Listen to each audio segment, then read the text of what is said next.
King Solomon's legend is that he conjured spirits and control over them in order to build the temple of God, right? The second temple, or the first temple, I should say.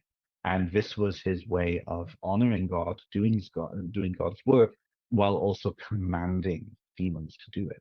It wasn't seen as an evil thing. So this medieval legend grew and continued, and so you had occultists, basically, ceremonialists, start to branch out into the gentry, into the higher echelons of the middling sort. These are the people, the merchants, right? The people who had money. They had money and privilege, and being able to have that, they would send their sons off, and sometimes their daughters do, but mostly their sons, off to learn their letters. They became literate, and then they had access to books that were starting to be printed in the 1400s. 1500s, 1600s, you saw an explosion of these books. And many of them were actually imported to the New World, the so-called New World.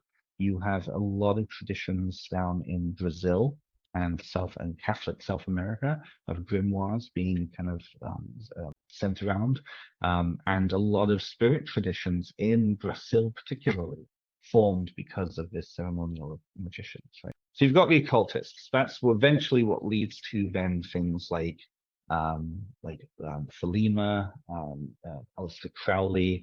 Freemasonry is also part of that tradition too. So that group